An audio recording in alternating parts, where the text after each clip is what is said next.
Hi friends, ಎಲ್ಲರೂ ಹೇಗಿದ್ದೀರಿ? ನಾನಂತೂ ಸೂಪರಾಗಿದ್ದೀನಿ.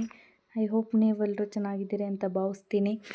ಸೊ ಇದು ಶಿವರಾತ್ರಿ ಹಬ್ಬದ ಪಾರ್ಟ್ 1 ವಿಡಿಯೋ ಆಗಿರುತ್ತೆ.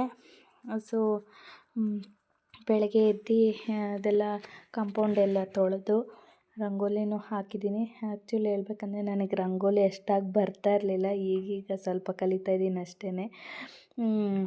ಸೊ ಹೆಂಗಿದೆ ಅನ್ನೋದನ್ನ ಕಮೆಂಟ್ ಬಾಕ್ಸಲ್ಲಿ ತಿಳಿಸಿ. ಈಗ ಎಲ್ಲ ತೊಳೆದಿದ್ನೆಲ್ಲ ಅದು ಹೊಸ್ಲಿಗೆ ಅರಿಶಿನ ಕುಂಕುಮ ಇಕ್ಕೋಣ ಅಂತೇಳಿ ಇಡ್ತಾಯಿದ್ದೀನಿ. ಒಂದು ಸ್ವಲ್ಪ ಇವತ್ತಿನ ದಿನ ಒಂದು ಸ್ವಲ್ಪ ಡಿಫ್ರೆಂಟಾಗಿ ಇಡೋಣ. ಯಾವಾಗಲೂ ಆ ಥರ ಇಡಲ್ಲ. ಸೊ ಹಂಗಾಗಿ ಒಂದು ಸ್ವಲ್ಪ ಡಿಫ್ರೆಂಟಾಗಿ ಇಡೋಣ ಅಂತೇಳಿ ಇಡ್ತಾಯಿದ್ದೀನಿ. ಅರಿಶಿನ ಎಲ್ಲ ಹಚ್ತೀನಿ. ಒಂಥರ ಬಾಗಿಲಿಗೆ ಅರಿಶಿನ ಕುಂಕುಮ ಇಟ್ಟಾಗ ಒಂಥರ ನೋಡೋಕ್ಕೆ ಒಂದು ಚೆಂದ. ಸೊ ಹಂಗಾಗಿ ಇವಾಗ ಹಬ್ಬ ಅಲ್ವಾ, ಬೆಳಗ್ಗೆನೇ ಬೇಗ ಎದ್ದು ಎಲ್ಲೆಲ್ಲ ಕೆಲಸಗಳ್ನ ಮುಗಿಸ್ಕೊತಾ ಇದ್ದೀನಿ. ಸೊ ಒಂದು ವಾರದಿಂದ ವೀಡಿಯೋನ ಹಾಕಿಲ್ಲ. ಇನ್ಮೇಲೆ ಡೈಲಿ ವೀಡಿಯೋನ ಹಾಕಬೇಕು ಅಂತ ಅಂದ್ಕೊಂಡಿದ್ದೀನಿ. ಹೇಳಬೇಕಂದ್ರೆ ಶಿವರಾತ್ರಿ ಹಬ್ಬ ಇವತ್ತಿಗೆ ಕರೆಕ್ಟಾಗಿ 1 ವರ್ಷ ಆಗುತ್ತೆ ನಾನು ಯೂಟ್ಯೂಬ್ನ ಸ್ಟಾರ್ಟ್ ಮಾಡಿ. ಮಧ್ಯದಲ್ಲಿ ಬಿಟ್ಬಿಟ್ಟಿದ್ದೆ ವೀಡಿಯೋಸ್ ಮಾಡೋದು. ಸೊ ಮತ್ತೆ ಇವಾಗಿಂದ ಕಂಟಿನ್ಯೂ ಮಾಡ್ತಾಯಿದ್ದೀನಿ. ಇನ್ಮೇಲೆ ಡೈಲಿ ಬಿಡಬಾರ್ದು, ಇದರಲ್ಲಾದರೂ ಏನಾದರೂ ಒಂದು ಸಾಧಿಸಬೇಕು ಅನ್ನೋದೊಂದು ಆಸೆ ಇದೆ. ಸೊ ಅದಕ್ಕೆ ನಿಮ್ಮೆಲ್ಲ ಸಪೋರ್ಟು ಬೇಕು. ನೀವೆಲ್ಲರೂ ಸಪೋರ್ಟ್ ಮಾಡ್ತೀರಾ ಅಂತ ಅಂದ್ಕೊಂಡಿದ್ದೀನಿ. ಈಗ ಅದು ಗಂಧ ಇಟ್ಬಿಟ್ಟು ಅರಿಶಿನ ಅದೇ ಗಂಧ ಇಟ್ಟರೆ ಲಕ್ಷ್ಮೀ ದೇವಿಗೆ ತುಂಬ ಶ್ರೇಷ್ಠ ಅಂತೇಳಿ ಗಂಧನ ಹಚ್ತೀನಿ ನಾನು ಬಾಗಿಲಿಗೆ. ಬೇಗ ಅಟ್ರಾಕ್ಟ್ ಆಗುತ್ತೆ ಲಕ್ಷ್ಮೀ ದೇವಿ ಅಂತ. ಅದೊಂದು ಗೊತ್ತಿಲ್ಲ ಏನಂತ, ಬಟ್ ಎಲ್ಲರೂ ಹೇಳೋದ್ರಿಂದ ನಾನು ಹಚ್ತೀನಿ ಅಷ್ಟೇ. ಸ್ವಲ್ಪ ಡಿಸೈನ್ ಮಾಡೋಣ ಅಂಥೇಳಿ ಫಸ್ಟು ಗಂಧ ಇಟ್ಟು ಆಮೇಲೆ ಅರಿಶಿನ ಇಟ್ಟು ಕುಂಕುಮ ಇಡ್ತಾಯಿದ್ದೀನಿ. ಈಗ ಒಂದು ಸ್ವಲ್ಪ ವಿಭೂತಿಯಿಂದ ಡಿಸೈನ್ ಮಾಡ್ಕೊತಾ ಇದ್ದೀನಿ. ಸೊ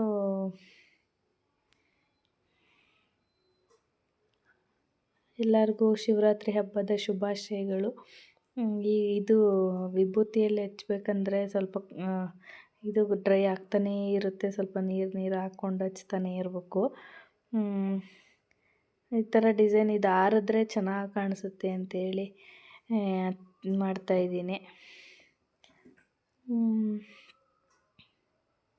ಅದು ಒಂಥರ ಅಂಟ್ಕೊಳ್ಳೋದು ಇಲ್ಲ, ಒಂದೊಂದ್ಸಲಿ ಅದನ್ನೇ ಸ್ವಲ್ಪ ತಲೆನೋವು ಬರ್ತಿತ್ತು.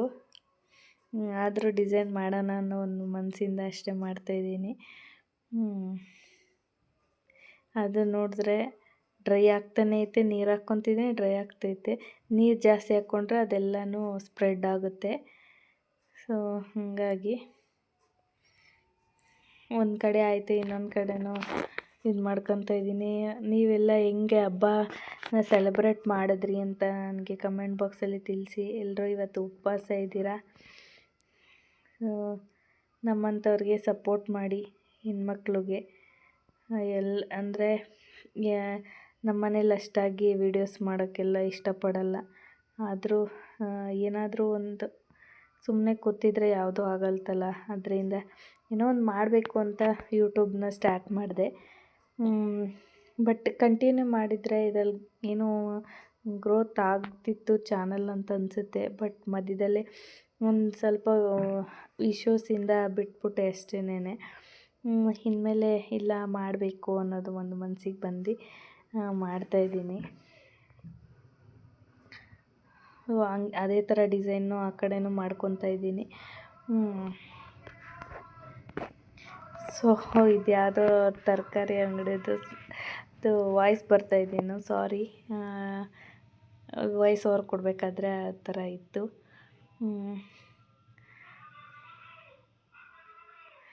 ಮತ್ತು ಇದು ಆ ಕಡೆನೂ ಹಂಗೆ ಆಗ್ತಿತ್ತು ಪ್ರಾಬ್ಲಮ್ಮು. ಅಯ್ಯೋ ಹೆಂಗಪ್ಪ ಅನ್ನೋ ಥರ. ಅದು ಬರ್ಡ್ಸಲ್ಲಿ ಇಟ್ಟರೆ ಸ್ವಲ್ಪ ಚೆನ್ನಾಗಿ ಬರುತ್ತೆ.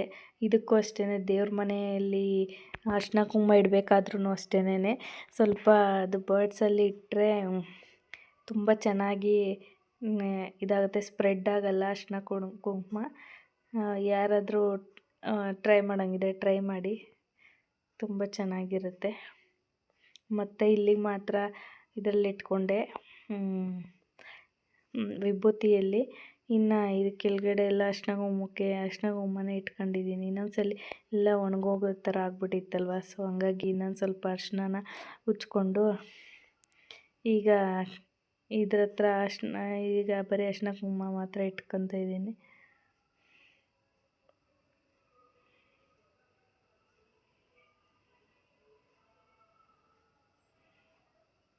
ಏನೋ ಒಂಥರ ಪಾಸಿಟಿವ್ ವೈಬ್ಸ್ ಇರುತ್ತೆ ಅರಿಶಿನ ಇದು ಬಾಗಿಲಿಗೆ ಈ ಥರ ಎಲ್ಲ ಹಾಕಿ ರಂಗೋಲಿ ಹಾಕಿದಾಗ. ಬೇರೆ ಟೈಮ್ಗಿಂತ ತುಂಬ ಒಂಥರ ಪಾಸಿಟಿವ್ ಆಗಿ ಇರುತ್ತೆ. ಅದರಲ್ಲೂ ಆಗಲೇ 8 ಗಂಟೆ ಏನೋ ಆಗಿತ್ತು ನಾನು ಇಡೋಷ್ಟರಲ್ಲಿ. ಸೊ ಫೈನಲಿ ಹೆಂಗೆ ಕಾಣ್ತಾ ಇದೆ ಅನ್ನೋದನ್ನ ತೋರಿಸ್ತೀನಿ ನಿಮಗೆ. ಎಲ್ಲ ಇಟ್ಬಿಟ್ಟು ಈಗ ತೋರಿಸ್ತೀನಿ ನಿಮಗೆ ಹೆಂಗೆ ಕಾಣ್ತಾ ಇದೆ ಅಂತ. ಅಲ್ಲೆಲ್ಲನೂ ಒಣಗೋಗಿತ್ತಲ್ವ, ಸೊ ತೊಳೆದಿದ್ದೆ ಆಗ್ಲೇನೆ, ಬಟ್ ಅಲ್ಲೆಲ್ಲ ಒಣಗಿತ್ತು ಅಂತೇಳಿ ನೋಡಿ ಆಗಲೇ ಎಷ್ಟು ಬಿಸಿಲು ಬರ್ತಾಯಿದೆ, ಬಂದುಬಿಟ್ಟಿದೆ 8 ಗಂಟೆಗೇ. ಇನ್ಮೇಲೆ ತುಂಬ ಬಿಸಿಲುಗಾಲ ಸ್ಟಾರ್ಟ್ ಆಯ್ತದಲ್ವ, ಹಿಂಗೆ ಇರುತ್ತೆ. ಸೊ ಫೈನಲ್ ಲುಕ್ ಹಿಂಗಿದೆ. ಈಗ ಒಲೆ ಅಂಟ್ಸೋಣ ಅಂತೇಳಿ ಬಂದೆ. ಏನು ಸಿಗಲ್ವಲ್ಲ ಅಂದರೆ ಒಲೆ ಬೇಗ ಹತ್ತಲ್ಲ ಅಂದ್ಬಿಟ್ಟು ಇವು ಹೂವು ಕೀಳ್ತಿರಲ್ಲ ಬ್ಯಾಗ್ ಇತ್ತು, ಅದನ್ನೇ ಹಾಕ್ಬಿಟ್ಟು ಅಂಟಿಸ್ತಾ ಇದ್ದೀನಿ. ಸೊ ಗಾಳಿ ಇರೋದ್ರಿಂದ ಬೇಗ ಹತ್ಕೊಂತ ಇಲ್ಲ. ಹಿಂಗೆ ಅಲ್ವ ಒಲೆ ಇದ್ದರೆ ಪ್ರಾಬ್ಲಮ್ಮು. ಆ್ಯಕ್ಚುಲಿ ನಾವು ಒಲೆಯಲ್ಲಿ ಜಾಸ್ತಿ ಏನು ನೀರೇನು ಕಾಯ್ಸೋಕ್ಕೆ ಹೋಗಲ್ಲ, ಯಾವಾಗಾದರೂ ಒಂದೊಂದ್ಸಲ ಅಷ್ಟೇನೆ.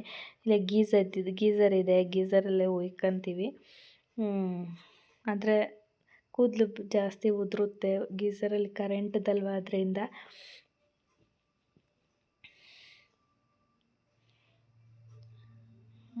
ಅಂಟ್ತಾ ಇಲ್ಲ ಅಂತೇಳಿ ಸರ್ಕಸ್ ಮಾಡ್ತಾಯಿದ್ದೀನಿ ಅಂಟಿಸೋಕ್ಕೆ.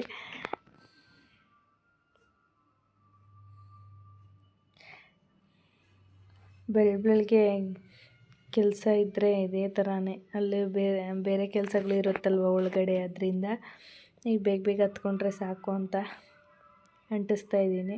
ಈಗ ಹತ್ಕೊಂಡೈತೆ.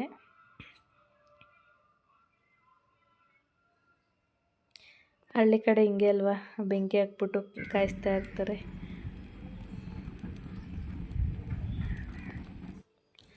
ಸೊ ನಮ್ಮನೆ ಕಾಂಪೌಂಡ್ ಈ ಥರ ಕಾಣುತ್ತೆ ಈ ಕಡೆಯಿಂದ. ಸೊ ಈಗ ಫುಲ್ ಹತ್ಕಂತು, ಸರಿ ಇದು ಹತ್ಕೊಂಡ್ಲಿ ಅಂತೇಳಿ ಮತ್ತೆ ಎಲ್ಲ ಸ್ನಾನ ಎಲ್ಲ ಮುಗಿಸಿ ಬಂದೆ. ಈಗ ಪೂಜೆ ಮಾಡೋಣ ಅಂತೇಳಿ ಪೂಜೆ ಮಾಡ್ತಾಯಿದ್ದೀನಿ. ಹೂವು ಎಲ್ಲ ನೆನ್ನೆನೇ ಕಟ್ಟಿಟ್ಟಿದ್ದರಿಂದ ಏನೂ ಪ್ರಾಬ್ಲಮ್ ಆಗಿಲ್ಲ. ಸೊ ಹೂವನ್ನೆಲ್ಲ ಮುಡಿಸ್ತಾ ಇದ್ದೀನಿ. ಇಷ್ಟೊಂದು ದೇವರು ಫೋಟೋಸ್ ಐತೆ ಅಂದ್ಬಿಟ್ಟು ಎಲ್ಲರೂ ಕೇಳ್ತಾ ಇರ್ತಾರೆ, ಏನು ಇಷ್ಟೊಂದು ಇಟ್ಕೊಂಡಿದ್ಯಾ ಅಂತೇಳಿ. ಬಟ್ ನಾನು ಎಲ್ಲಾದ್ರೂ ದೇವ್ರ ಫೋಟೋ ಮಾತ್ರ ಮಿಸ್ ಮಾಡಲ್ಲ, ತಂದೇ ತರ್ತೀನಿ. ಒಂದಾದರೂ ತಂದ್ರೇ ನನಗೆ ಸಮಾಧಾನ. ಆದರೆ ಅದನ್ನ ಕ್ಲೀನ್ ಮಾಡೋಷ್ಟರಲ್ಲಿ ತುಂಬಾ ಟೈಮ್ ಹಿಡಿಯುತ್ತೆ. ಎಲ್ಲರೂ ಒಂದು 3-4 ಫೋಟೋ ಇಟ್ಕೊಂಡಿರ್ತಾರೆ. ಬಟ್ ನನ್ನ ಮನೇಲಿ ತುಂಬಾ ಫೋಟೋಸ್ ಇದೆ. ಮಧ್ಯಾಹ್ನನೇ ಆಗೋಗ್ಬಿಡುತ್ತೆ ಕ್ಲೀನ್ ಮಾಡೋಕ್ಕೆ ಕೂತ್ಕೊಂಡ್ರೆ. ಏನೂ ಮಾಡೋಕ್ಕಾಗಲ್ಲ, ನನಗೆ ದೇವ್ರ ಭಕ್ತಿ ಜಾಸ್ತಿ. ಸೊ ಹಂಗಾಗಿ ಅದರಲ್ಲೂ ರಾಘವೇಂದ್ರ ಸ್ವಾಮಿ ಮೇಲೆ ಅಂತೂ ತುಂಬಾ ಭಕ್ತಿ ಐತೆ. ಅವ್ರದ್ದು ರಾಯರು ನನ್ನ ಲೈಫಲ್ಲಿ ತುಂಬಾ ಇದು ಮಾಡಿದ್ದಾರೆ. ಸೊ ಹಂಗಾಗಿ ಇಷ್ಟರಲ್ಲೇ ನಾವು ಮಂತ್ರಾಲಯಕ್ಕೆ ಹೋಗಬೇಕು ಅಂತ ಅಂದ್ಕೊಂಡಿದ್ದೀವಿ. ಹೋಗ್ತೀವಿ, ಅಲ್ಲೂ ಹೋದಾಗಲೂ ವೀಡಿಯೋನ ಮಾಡ್ತೀನಿ. ಸೊ ಹೊಸ್ದಾಗೆಲ್ಲ ಯಾರ್ಯಾರು ಸಬ್ಸ್ಕ್ರೈಬ್ ಮಾಡ್ತಾ ಇದ್ದೀರ ಎಲ್ಲ ಅವ್ರಿಗೆಲ್ಲ ಥ್ಯಾಂಕ್ ಯು ಸೋ ಮಚ್. ಹಿಂಗೆ ನನಗೆ ಸಪೋರ್ಟ್ ಮಾಡ್ತಾಯಿರಿ. ಹೀಗೆಲ್ಲ ಹೂವು ಮುಡಿಸ್ದೆ. ಅಂದರೆ ಒಂಥರ ದೇವ್ರ ಪೂಜೆ ಮಾಡಬೇಕಾದ್ರೆ ಒಂಥರ ನೆಮ್ಮದಿ ಅಂತ ಅನಿಸುತ್ತೆ. ಅಂದರೆ ಜಗತ್ತಲ್ಲಿ ಯಾರನ್ನ ನಂಬ್ತೀವೋ ಬಿಡ್ತೀವೋ ಗೊತ್ತಿಲ್ಲ, ಬಟ್ ದೇವ್ರನ್ನ ನಂಬಿದ್ರೆ ಯಾವತ್ತೂ ಕೈ ಬಿಡಲ್ಲ, ಅದೆಲ್ರಿಗೂ ಗೊತ್ತಿರೋದೇನೆ. ಬಟ್ ಅಂದರೆ ಸಂಬಂಧಿಕರನ್ನ ಮಾತ್ರ ಯಾವತ್ತೂ ನಂಬಬಾರ್ದು. ಅದು ನನ್ನ ಲೈಫಲ್ಲಿ ತುಂಬಾ ನಾನು ಪಾಠ ಕಲ್ತಿದ್ದೀನಿ. ಅದು ದುಡ್ಡಿದ್ದಾಗ ಒಂಥರ ಇರ್ತಾರೆ, ದುಡ್ಡಿಲ್ಲದೆ ಇದ್ದಾಗ ಒಂಥರ ಟ್ರೀಟ್ ಮಾಡ್ತಾರೆ ನಮ್ಮನ್ನ. ಸೊ ಹಂಗಾಗಿ ನಾನು ಯಾರ ಸಹವಾಸಕ್ಕೂ ಹೋಗಲ್ಲ. ನನ್ನ ಮನೆ ಆಯಿತು, ನಾನಾಯಿತು ಅಷ್ಟೇನೆ.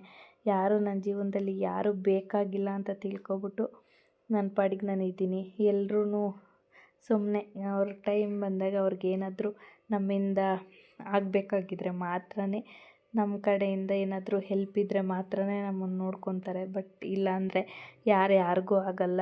ಅದರಲ್ಲೂ ಸ್ವಂತದವ್ರು ಮಾತ್ರ ಯಾವುದೇ ಕಾರಣಕ್ಕೂ ಆಗಲ್ಲ. ಯಾರು ಫ್ರೆಂಡ್ಸ್ ಹತ್ರ ಬೇಕಾದರೆ ಹೆಲ್ಪ್ ಕೇಳಿಬಿಡಿ, ಆದರೆ ಫ್ಯಾಮಿಲಿಯವ್ರ ಜೊತೆಲಿ ಮಾತ್ರ ಯಾವತ್ತೂ ನಿಮ್ಮ ಕಷ್ಟನ ಹೇಳ್ಕೊಳಕ್ಕೆ ಹೋಗಬೇಡಿ, ಅಷ್ಟೇ ಹೇಳೋಕ್ಕೆ ಇಷ್ಟಪಡ್ತೀನಿ. ಬಟ್ ಇದರಲ್ಲಿ ಏನಾದರೂ ತಪ್ಪಿದರೆ ಸಾರಿ. ಹೀಗೆಲ್ಲ ಹೂವು ಮುಡಿಸಿದ್ದೀನಿ. ಈಗ ಬಾಗಿಲಿಗೆ, ದೇವ್ರ ಮನೆ ಬಾಗಿಲಿಗೆಲ್ಲ ಹೂವು ಇಡ್ತಾಯಿದ್ದೀನಿ. ಈಗ ಆಚೆ ಎಲ್ಲ ಹೂವು ಇಟ್ಬಿಟ್ಟು ತುಳಸಿ ಕಟ್ಟೆಗೆಲ್ಲ ಹೂವು ಇಡಬೇಕಲ್ವ, ಸೊ ಹಂಗಾಗಿ ಇಡಕ್ಕೆ ಹೋಗಿದ್ದೀನಿ.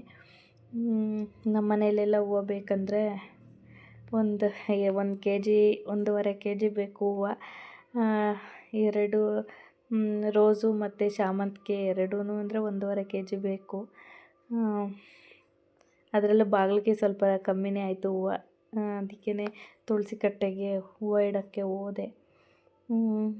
ಒಂಥರ ನನಗೆ ಒಂಟಿಯಾಗಿದ್ದರೂ ಪರವಾಗಿಲ್ಲ, ಬೇರೆ ಯಾರ ಹೆಲ್ಪು ಬೇಕಾಗಿಲ್ಲ ಅನ್ನೋ ಥರ ನನಗೆ ನನ್ನ ಲೈಫಲ್ಲಿ ನನಗಿರೋದು ತುಂಬ ಕಡಿಮೆ ಜನ ಫ್ರೆಂಡ್ಸ್ ಅಷ್ಟೇನೆ.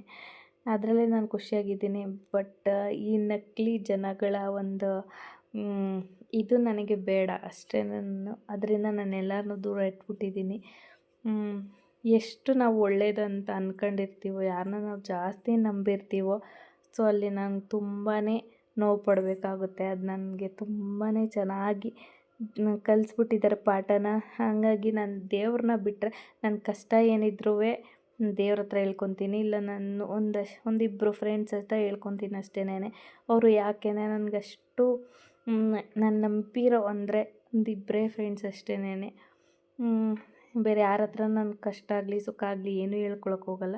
ನಾನು ಚೆನ್ನಾಗಿದ್ರೂ ಹೇಳ್ಕೊಳಲ್ಲ, ನಾನು ಚೆನ್ನಾಗಿಲ್ಲ ಅಂದರೂ ಹೇಳ್ಕೊಳಲ್ಲ. ಸೊ ಇವತ್ತಿನ ದಿನ ಹಂಗೆ ಪೂಜೆ ಮಾಡ್ತಾಯಿದ್ದೀನಿ.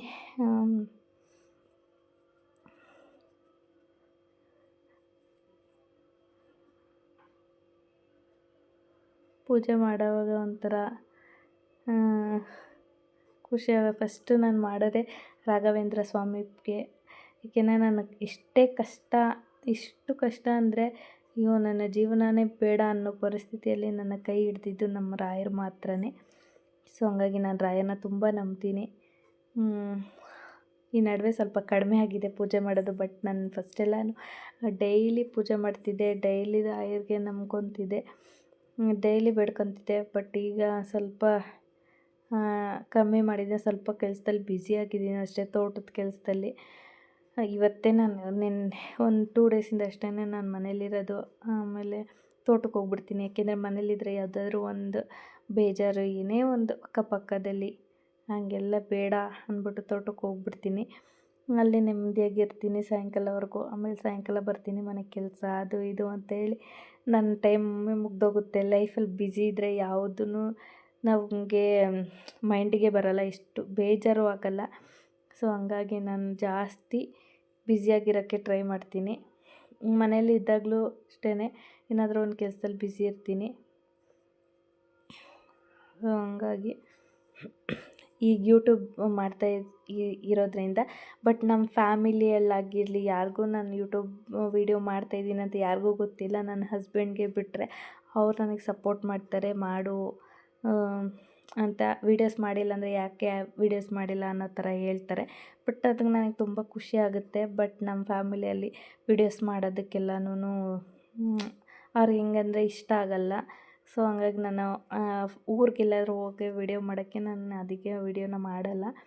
ಒಂದು ವೀಡಿಯೋ ಹಾಕಿದ್ದೆ, ಆವಾಗಲೂ ಅಷ್ಟೇ ಅವರು ಬೇಜಾರು ಮಾಡಿಕೊಂಡ್ರು. ಎಲ್ಲ ಪೂಜೆ ಎಲ್ಲ ಮುಗೀತಾ ಬಂತು. ಇನ್ನು ನೆಕ್ಸ್ಟು ಪಾರ್ಟ್ 2 ವೀಡಿಯೋ ಬರುತ್ತೆ. ಅದೇನೆಂದರೆ ಶಿವರಾತ್ರಿಗೆ ದೇವ್ರಿಗೆ ಏನು ನೈವೇದ್ಯ ಮಾಡಬೇಕು ಅನ್ನೋದು. ಆ ನೈವೇದ್ಯ ಮಾಡಿರೋ ವೀಡಿಯೋ ಅಂದರೆ ಅದೇ ತಂಬಿಟ್ಟು ಆ ಥರದ್ದು ಮಾಡಿದ್ದೀನಿ. ಆ ವಿಡಿಯೋನ ನಾನು ನೆಕ್ಸ್ಟ್ ನಾಳೆ ಶೇರ್ ಮಾಡ್ತೀನಿ. ಈಗ ಆರತಿ ಮಾಡ್ತಾಯಿದ್ದೀನಿ.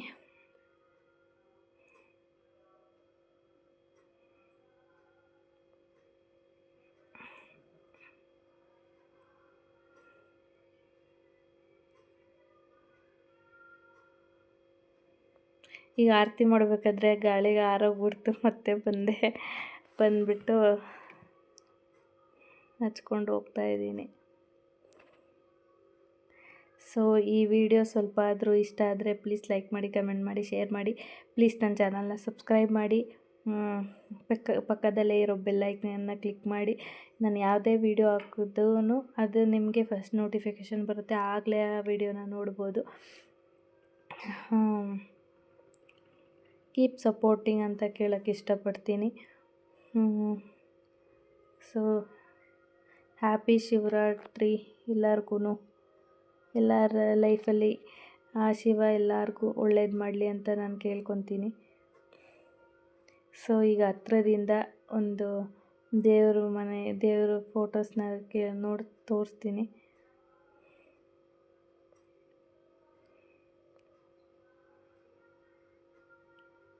ಹೆಂಗಿದೆ ಅನ್ನೋದನ್ನ ಕಮೆಂಟ್ ಬಾಕ್ಸಲ್ಲಿ ತಿಳಿಸಿ. Okay, thank you so much watching.